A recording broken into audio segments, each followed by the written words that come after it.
Allahumma salli wa sallim. Bismillahirrahmanirrahim. Assalamualaikum warahmatullahi wabarakatuh.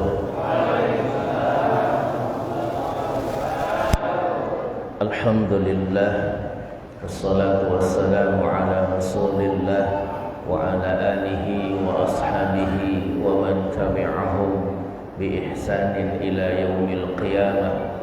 Allahumma rabbi shrah li sadri wa yassir li amri wa hlul 'uqdatam min lisani yafqahu qawli, amma ba'd. Sahabat-sahabatku, saudara-saudaraku, para jamaah salat maghrib Masjid As-Salam Al-Jami yang mudah-mudahan semuanya dirahmati, dimuliakan, diridhai dan cintai Allah Subhanahu wa taala. Alhamdulillah, kudrah wal iradah Allah, kuasanya dan kehendaknya telah menghantarkan kita semua di awal malam hari ini untuk berada di sini.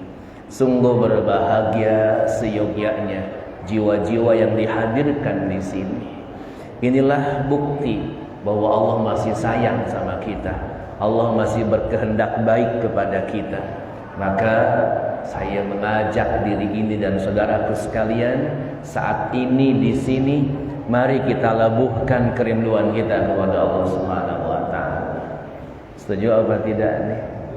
Mari kita labuhkan kerinduan kita kepada Allah, bahwa kita hamba yang mencintainya, bahwa kita merasa nyaman dengannya, bahkan kita merasa nikmat bersamanya. Betul apa tidak? Kalau orang sudah merasa nikmat dan nyaman bersama Allah, maka kenikmatan dan kenyamanan dengan selain Allah hanya perkara-perkara kecil dan selingan saja. Adanya tak membuat ia bangga, enggak adanya tak membuat bersedih hati. Kenapa? Karena orang beriman tidak pernah bersandar kepada selain Allah Subhanahu wa ta'ala. Orang beriman selalu lisannya berkata, berucap la ilaha illallah, bahwa tiada Tuhan kecuali Allah Subhanahu wa ta'ala. Gak ada yang sanggup membahagiakan secara hakiki kalbunya orang-orang beriman illallah, kecuali Allah Subhanahu wa ta'ala. Gak ada yang membuat dirinya khawatir illallah, kecuali Allah Subhanahu wa ta'ala. Faham betul bahwa yang mampu hanya Allah. Kalau orang mampu, dimampukan sama Allah. Kalau ada yang berkuasa, dikuasakan sama Allah. Kalau ada yang bisa, dibisakan sama Allah. Sebagaimana kita pada malam hari ini hadir ke sini dihadirkan oleh Allah. Sadar betul kita bukan sedang duduk, tapi sedang didudukkan oleh Allah Subhanahu wa taala. Kita bukan sedang berkumpul, tapi sedang dikumpulkan oleh Allah Subhanahu wa taala. Supaya apa Ustaz? Supaya kita mengerti bahwa without Allah is nothing. Kalau tidak karena Allah, enggak ada apa-apanya kita ini. Hidup dihidupkan oleh Allah Subhanahu wa taala. Nanti kita mati juga dimatikan oleh Allah Subhanahu wa taala. Maka orang-orang yang berserah diri kepada Allah lah, yang bertawakal kepada Allah lah, ia akan merasakan ketenangan, ketentraman dan kedamaian, bahkan jaminan hidup di dunia wal akhirah. Wa may yatawakkal 'alallah fahuwa hasbuh. Siapa yang bertawakal kepada Allah Subhanahu wa taala, maka pasti Allah akan mencukupinya kehidupan dunia wal akhirah. Hati bergantung kepada Sang Maha Kuasa, maka Sang Maha Kuasa tak akan pernah membiarkan, pasti akan menuntun membimbingnya, karena Allah zat yang maha segala-galanya. Saudara, mari kita syukuri malam hari ini hadirnya kita di sini karena Allah. Yuk kita bahagiakan diri kita karena Allah Subhanahu wa taala. Salawat wa salam semoga terlimpah dan tercurah kepada uswah wal qudwah hasanah kita, manusia teragung termulia, baginda Nabi Muhammad sallallahu alaihi wasallam, terlimpah curah kepada para keluarganya, sahabat-sahabatnya dan para pengikutnya yang setia hingga yaumil akhir. Para jamaah yang dirahmati Allah Subhanahu wa taala, malam hari ini begitu istimewa. Allah kehendaki kita semua menjadi penolong saudara-saudara kita yang ada di Palestina. Sebagian orang yang tidak paham, yang tidak mengerti memandang, untuk apa bantu sahabat kita, saudara kita jauh-jauh di sana. Di sini juga banyak yang susah. Ada orang yang berpikiran seperti itu. Mungkin ada di sekitar kita, atau jangan-jangan memang nggak ada gitu ya. Tapi seandainya ada, mari kita pahami.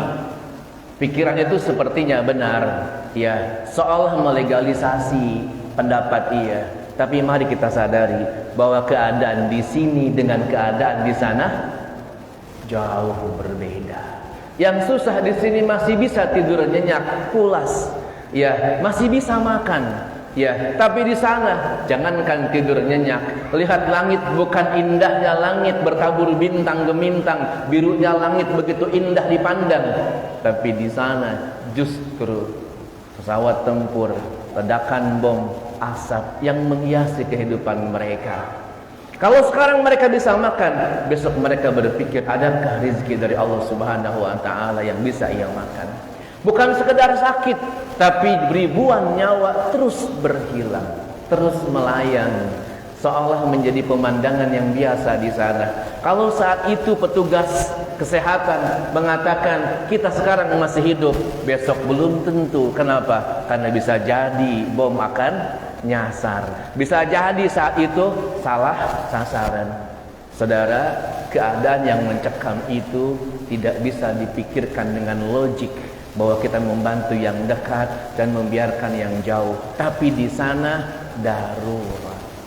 Dan kita sebagai orang yang beriman, orang mukmin, mungkin masih ingat dengan sabda Nabi Muhammad sallallahu alaihi wasallam, la yu'minu ahadukum hatta yuhibba li akhihi ma yuhibbu li nafsih. Belum benar iman kita, enggak sempurna iman kita sehingga kita bisa mencintai saudara kita sebagaimana kita mencintai diri kita sendiri. Teman kita, tetangga kita, sekampung, sedesa, sekecamatan, sekabupaten, seprovinsi dan senegara, kita sendiri mengatakan itu saudara kita, ya, sebangsa dan setanah air. Tapi nun jauh di sana di Palestina, mereka juga saudara kita yang seiman, satu akidah. Dan Allah menyebutkan innamal mu'minuna ikhwah, sesungguhnya orang beriman itu bersaudara. Maka saya mengajak saudaraku sekalian, ya, pada saat ini di sini, ya, kita sama-sama, ya, memohon kepada Allah menunjukkan empati dan simpati kita kepada saudara kita di sana. Khawatir diri kita tidak termasuk umat Nabi Muhammad sallallahu alaihi wasallam kalau kita tidak peduli dengan urusan umat Islam itu sendiri. Kenapa? Nabi Muhammad SAW bersabda, "Man lam yahtam bi amril muslimin falaisa minhum." Siapa yang tidak peduli dengan urusan umat Islam, maka ia bukan termasuk dari golongan umat Islam itu sendiri. Saudara, orang Palestina adalah orang muslim beriman. Palestina negeri tempat lahirnya para Nabi dan Rasul. Betul apa tidak, Pak? Betul apa tidak? Mungkin ada yang berpikir, Ustaz, wah, apa untungnya?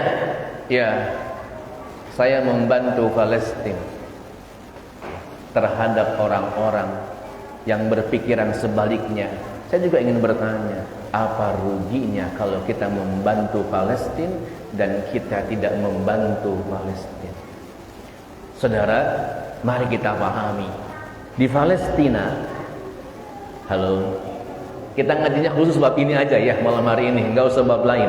Di Palestina, ya, ada masjid yang sangat terkenal, namanya Masjidil Aqsa. Masjid ini ditulis di Al-Quran, Pak. Ya, dalam surah Al-Isra, surah ke-17. Ya, nama suratnya Al-Isra atau sering disebut Bani Israil. Subhanalladzi asra bi'abdihi laylan minal masjidil haram ilal masjidil aqsa. Maha suci Allah yang telah memperjalankan hambanya ai Muhammadur Rasulullah sallallahu alaihi wasallam di kala malam hari Ya, dari Masjidil Haram menuju Masjidil Aqsa. Jadi Masjidil Aqsa adalah bagian dari peradaban umat Islam yang tertulis di dalam Al-Quranul Karim. Kalau nama itu ada, sangat wajar dan sangat logis kalau umat Islam menjaga mati-matian Masjidil Aqsa. Betul apa tidak nih? Betul apa tidak? Sejarah ini berlangsung sedari dulu, dikuasai sama Nasrani, kemudian ya Muhammad Al-Fatih, bagaimana beliau bisa mengambil kembali ya sampai pada generasi ya Khilafah Utsmaniyah. Ya begitu khilafah hancur ya karena juga ulah Yahudi, maka saat itu mereka ketika 1946-48 ya dari Bukit Zion ya tempat mereka ya sehingga disebut Zionis Israel, mereka mulai bergerak ya. Saat itu Palestina negara yang besar, bahkan negara yang mengakui kemerdekaan Republik Indonesia adalah negara Palestina ya. Tapi semenjak itu mereka Zionis hadir, mereka perlahan tapi pasti mulai menjajah dan per bulan ini kalau kita lihat di Google Map yang ada tinggal Zionis Palestinanya sudah hilang. Masya Allah. Saudara, kalau begitu siapa penjajahnya? Terus kita akan tinggal diamkah? Bukan masalah agama saja, ini masalah kemanusiaan. Kalau data yang kita terima teman-teman sekalian, ya saya suka dengar berita ya dari Mercy ya atau Mi'raj News Agency. Ya sampai saat ini yang meninggal di sana hampir menembus 14.000 orang. 7.000-nya diantaranya kurang lebih anak-anak. 5.000-nya adalah kaum wanita. Pak kebayang nggak coba? Ya 1.000 anak, 7.000 anak-anak, masya Allah. Terus akankah kita tinggal diam? Tak adakah doa yang terus kita ucapkan? Atau jangan-jangan nggak adakah Al-Fatihah yang terus kita lantunkan untuk mereka? Saya mengajak wahai saudaraku sekalian, andaikan kita mampu dan bisa, ayo gunakan harta kita untuk mendapatkan ridho Allah, bantu mereka. Andaikan kita mampu dan bisa, seperti para diplomat, para penguasa, menggunakan kekuasaannya membantu mereka. Kalaupun kita nggak bisa, kita punya doa yang selalu kita panjatkan. Kita punya bacaan yang bisa kita hadiahkan kepada mereka. Halo, setuju sama tidak nih? Ayo teman-teman sekalian, jangan lelah, jangan capek. Kenapa? Tidak bakalan rugi Anda mendoakan mereka, membantu mereka. Pun tidak ada untungnya Anda membiarkan mereka. Seperti mereka orang-orang yang pro Yahudi, dia katakan buat apa bantu mereka yang jauh-jauh, di sini aja. Ya, di sini juga banyak yang membutuhkan. Kalam itu seolah benar, tapi sebenarnya itu adalah kalam-kalam yang menyesatkan teman-teman sekalian. Jadi kita paham, Palestina adalah bagian dari peradaban Islam yang mari kita perjuangkan. Bisa Ustadz, kita berdoa kepada Allah adalah perjuangan.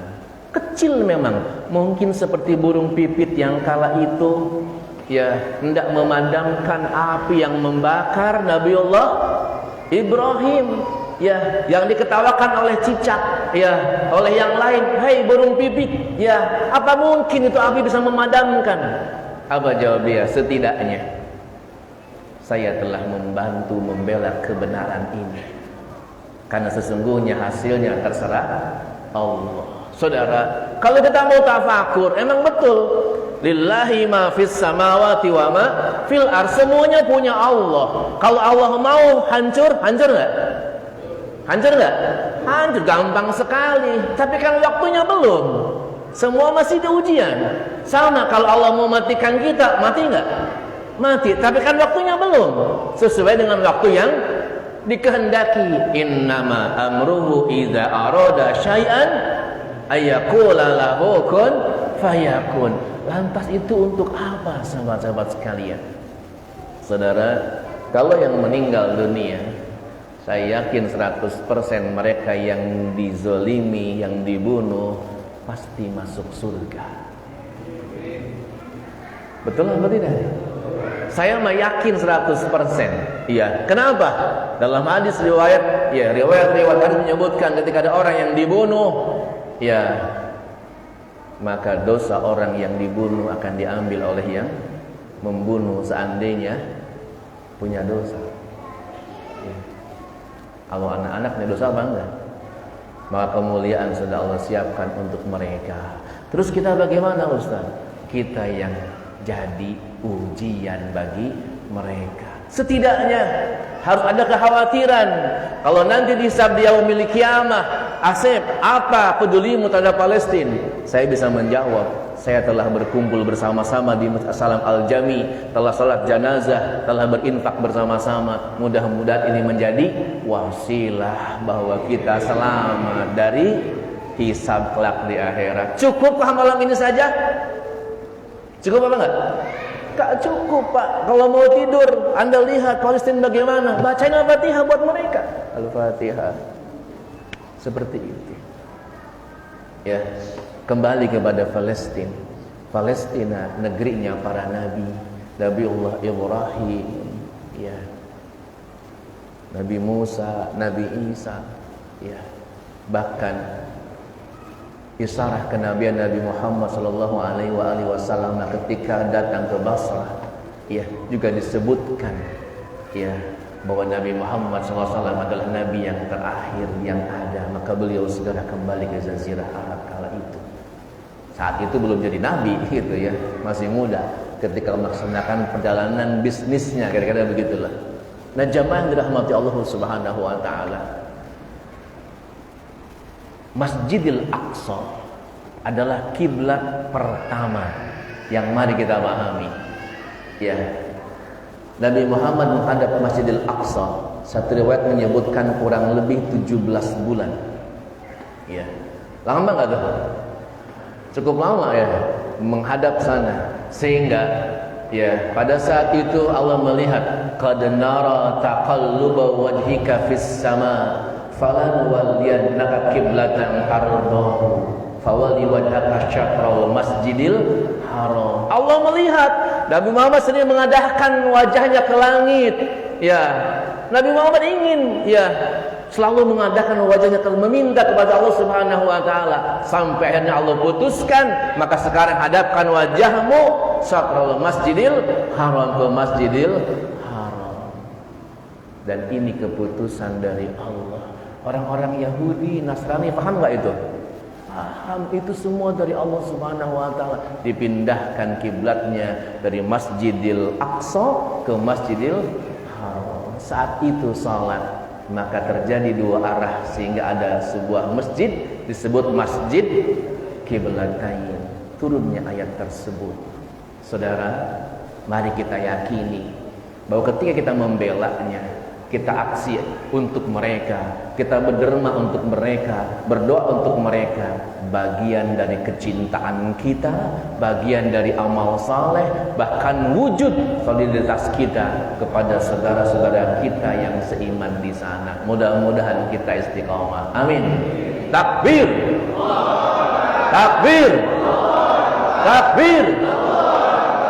Saudara, saya ingin lanjutkan. Kenapa kita harus membela Palestina selain negeri para nabi, kiblat sana? Mungkin Anda ingat, Palestina juga di Gaza. Gaza tempat lahirnya imam mazhab kita, Imam Asy-Syafi'i. Imam Asy-Syafi'i lahir saat wafatnya Imam Abu Hanifah di Baghdad. Halo, Imam Asy-Syafi'i lahir di Gaza, dan isyarat kelahiran orang yang saleh, orang yang mulia ini sudah disampaikan oleh baginda Nabi Muhammad sallallahu alaihi wasallam. Jadi ketika kita berusaha untuk membelanya, ya, ini bagian dari upaya kita melestarikan, mengenang bagaimana Imam Asy-Syafi'i hadir di sana. Imam Asy-Syafi'i muridnya Imam Malik bin Anas, ya, yang senantiasa kita faham, ya, Imam Malik ini memiliki mazhab-mazhab Maliki. Imam Asy-Syafi'i memiliki mazhab Asy-Syafi'i. Ya.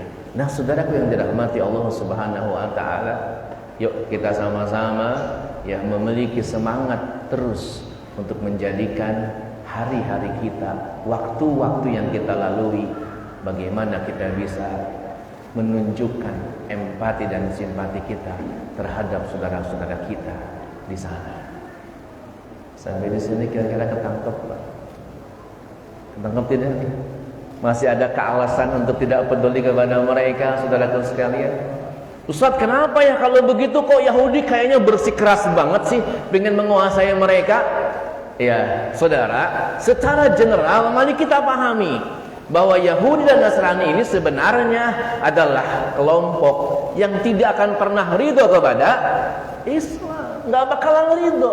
Quran sudah bicara dalam ayatnya, wala tarda ankal yahud walan nasara hatta tattabi'a millatahum. Tidak akan pernah ridho, walan tardo, lan never, tidak akan pernah ridho, ya, angkal yahudu walan nasara, ya, enggak akan pernah ridho, ya, orang Yahudi dan Nasrani kepada ad-din al-Islam ini, hatta tattabi'a millatahum, sampai dirimu mengikuti millah mereka. Millah itu diartikan gaya hidup, diartikan jalan kehidupan, juga diartikan sebagai agama. Millat Ibrahim, millah Ibrahim, kehidupan Ibrahim atau agama Ibrahim. Ya, millah di sini artinya cara hidup orang Yahudi dan Nasrani, dan mereka sudah menggemborkan itu. Mereka begitu hebat, ba'duhum awliya'u ba'd, satu dengan yang lain berkolaborasi. Maka apapun yang dilakukan Israel pasti akan dibela oleh teman-temannya Yahudi. Siapa mereka? Amerika.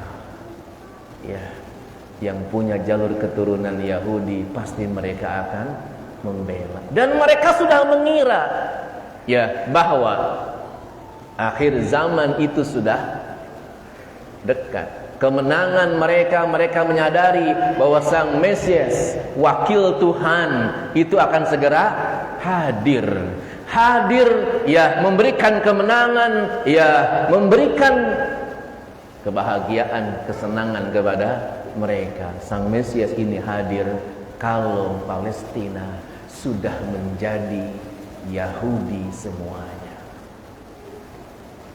Halo, Pak. Halo, Ustaz, gimana nih? Gak usah dibikin bareng-bareng ya.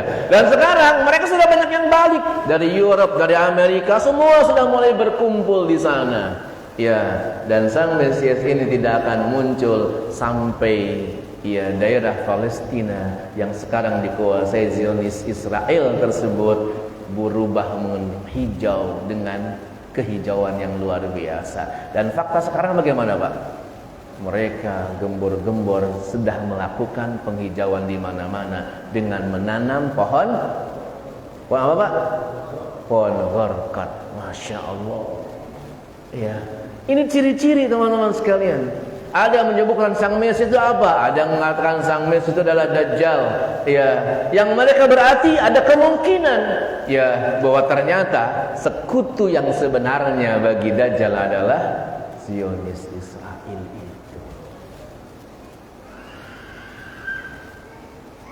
Halo, Ustaz, gimana nih kalau begini? Kayaknya deket dong kiamat kan gitu kan. Saudara, nggak usah dipikirkan. Ya, saya ingin katakan begini. Apa yang dimaui oleh Allah sekarang mari kita kerjakan, itu saja. Allah maunya apa kepada kita? Allah maunya kita sholat, kerjakan sholat. Allah maunya kita puasa, kerjakan puasa. Ini menjadi penting. Karena kejadian yang ngatur semua siapa?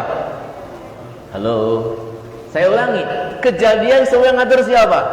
Allah. Kalau Allah yang mengatur urusannya pasti akan benar. Ya, nggak perlu kita takut dan nggak perlu khawatir.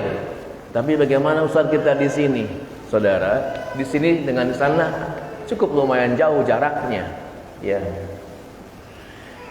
perhelatannya di sana, tapi ujiannya di sini. Ya. Ada yang nanya ke saya, barusan pas pengajian, Ustaz, ya, kenapa kita nggak bersatu aja ya? Kan manusia umat Islam hampir 2 miliar di muka bumi ini. Kalau bersatu, wah hebat banget. Saya bilang manusia umat Islam, ya jangankan di seluruh negara, di Indonesia aja emang bersatu. Nggak usah jauh-jauh di negara lah. Jangankan di N saja bersatu. Nggak usah begitulah. Emang di Cibitung aja bersatu. Gara-gara begitu aja. Masing-masing ingin menunjukkan egonya masing-masing. Saya paling benar, saya paling hebat, itu yang salah, itu bid'ah, itu kafir. Saling seperti itu. Kenapa? Rupanya penyakit wahan sudah muncul di mana-mana. Karena kata Nabi, akhir zaman itu umat Islam akan terkena penyakit. Ya, halo, bukan penyakit COVID, bukan dari nyamuk bionik. Ya, yang udah mulai ada nih nyamuknya. Tapi penyakit wahan yang sudah Nabi Muhammad SAW sampaikan. Wa mal wahanu ya Rasulullah. Apa itu wahan? Hubbud dunya wa karahiyatul maut. Penyakit wahan itu adalah penyakit yang masuk ke dalam kalbunya orang beriman dengan muncul 2 indikasi. Pertama, hubbud dunya. Yang kedua, wa karahiyatul maut. Apa hubbud dunya? Semua yang ia kejar, yang ia rindukan, yang ia cintai, yang ia berjibaku mengejarnya hanya sebatas mengejar dunia. Dia senang dengan kekayaan, dia senang dengan pangkat jabatan, dia senang dengan sanjungan pujian. Kenapa? Sekedar dunia. Padahal kita sama-sama tahu dunia sementara, akhirat selama-lamanya. Dunia bukan tempat tinggal, tapi dunia tempat kita meninggal. Di sini sedang diuji, sedangkan akhirat sudah menanti. Siapa yang lulus ujian, surga dia dapatkan. Siapa yang gagal dalam ujian, neraka menjadi tempat kembalinya. Saudara, saat ini mari kita sadari, saudara-saudara sekalian. Saya ingin garis bawahi, mendingan kita berpikir begini saja. Ikuti saja maunya Allah di sini. Setuju nggak, Pak? Hah? Coba mikir sederhana aja. Ikuti aja maunya Allah di sini. Ya, nanti Allah akan ikuti maunya kita di sana. Itu saja, Pak. Ya, ikuti Allah. Allah maunya apa? Sebenarnya Allah itu maunya sangat mudah. Kita disuruh menjadi insan yang muttaqin. Apa itu muttaqin? Perintah Allah kita kerjakan, larangannya kita tinggalkan. Sederhana apa tidak nih? Sederhana apa enggak? Sederhana hidup itu, enggak ribet. Ustadz, saya kok miskin, dia kok kaya. Mas, miskin bukan tanda kehinaan, kaya juga bukan tanda kemuliaan. Kita sedang diuji. Ya, banyak orang yang lulus ujian dengan kemiskinan, banyak orang yang gagal ujian dengan kekayaan. Bahkan Nabi Muhammad menyebutkan, yang aku takutkan dari umatku adalah ketika dilanda kekayaan, ia justru lupa dengan keadaan sehingga semakin jauh dari Tuhan. Pak, kan kalau udah senang suka lupa, bener apa enggak? Ya, tapi kalau dia lagi sempit masuk sadar betul, diukur semuanya. Masya Allah. Jadi sebenarnya mari kita sama-sama berupaya menjadikan hari-hari kita hari-hari yang penuh dengan kebaikan. Setuju tidak nih? Ustadz gimana? Saya katakan begini, ketika Allah menghidupkan kita, Allah sangat bertanggung jawab dengan kehidupan kita dan penghidupan kita. Terus tugas kita bagaimana? Tugas kita jalani hidup ini. Allah yang mengatur, Ustaz. Naam, Allah yang mengatur. Terus tugas kita gimana? Jalani hidup ini, tekan ego kita supaya kita bisa menyelaraskan dan menyesuaikan dengan kehendak Allah. Karena banyak saat ini orang stres, ingin kehendak dia yang terwujud, padahal yang terwujud pasti kehendak Allah. Mending selaraskan aja dengan kehendak Allah. Kita nikmati suguhan dan sajian dari Allah Subhanahu wa ta'ala. Setuju, Pak? Saya ingin hidup kita senang ini, sayang. Bahkan kalau saya ketemu sama orang ahli hikmah, dia katakan begini, Ustadz, hidup kita ini cuma sampai tidur. Ya, Sekaya apapun begitu tidur lepas dengan kekayaannya. Sehebat apapun pasangannya, begitu tidur lepas dengan pasangannya. Sesenang apapun dengan kesenangannya, ketika tidur lepas dengan kesenangannya. Dan saat mata terpejam dia lupa, nggak sadarkan diri. Dan saat itu sebenarnya ia sedang latihan meninggalkan dunia atau latihan mati. Karena di saat ia sedang tertidur, besok tidak ada jaminan ia akan bangun kembali. Pak, Bu, paham nggak akan hal ini? Jadi gimana Ustadz? Sekarang jam berapa nih? Jam 19:07. Ya, 2 menit lagi Isya. Saya katakan, mari sebelum kita memejamkan mata ini, tunjukkan amal terbaik kita. Bahagiakan teman serumah kita, anak istri kita, sahabat kita, tetangga kita. Kenapa? Kita akan segera memejamkan mata kita. Bisa jadi besok bangun, atau bisa jadi besok sudah pindah dimensi, ada di dimensi barzakh, bukan di dimensi dunia ini. Halo Pak? Halo? Maka kalau kita bicara kehidupan ini sangat sederhana dan simpel. Allah yang mengatur, kita yang menjalani. Panggung sandiwara punya peran, tapi tolong sadar diri yang di atas, yang punya kuasa, yang paham betul. Kenapa? Panggung sandiwaramu satu saat layar itu akan ditutup dan tugasmu selesai. Maka tidak aneh kalau ada sebuah lantunan lagu, ya, apa tuh? Orang kaya mati, orang miskin mati, raja-raja mati, rakyat biasa mati, semua mati menghadap Ilahi. Halo Pak? Lah kalau seperti itu apa yang kita banggakan teman-teman sekalian? Saya mengajak mulai saat ini, detik ini, mari lebih konsisten, lebih sungguh-sungguh lagi. Untuk apa? Untuk mempersiapkan pertemuan, bukan justru malah mempersiapkan perpisahan. Apa artinya perpisahan, Pak? Mendingan kita song-song pertemuan dengan Allahu Jalla wa Ala. Pertemuan dengan barzakh, saya mau barzakh saya bahagia. Pertemuan dengan mahsyar, saya mau mahsyar saya bahagia. Pertemuan dengan sirat, saya mau melintasi dengan selamat. Bahkan terakhir pertemuan dengan tempat tinggal kita jannah, kita upayakan dan kita maksimalkan. Semoga malam hari ini menjadi titik balik kita semua untuk menjadi bersungguh-sungguh menapaki jalan Allah dan Rasulnya. Ingat saudara, hidup cuma sekali. Kita wajib menang, wajib sukses, wajib sampai ke surga. Dan itu telah diamanahkan oleh Allah dalam Al-Quran kepada kita. Dan Nabi Muhammad selalu berpesan kepada kita supaya kita tidak sampai celaka dunia wal akhirah. Sampai sini ketangkep Pak kira-kira? Sudah habis waktunya. Semoga ada manfaatnya. Ya, semoga jadi kebaikan untuk kita semua.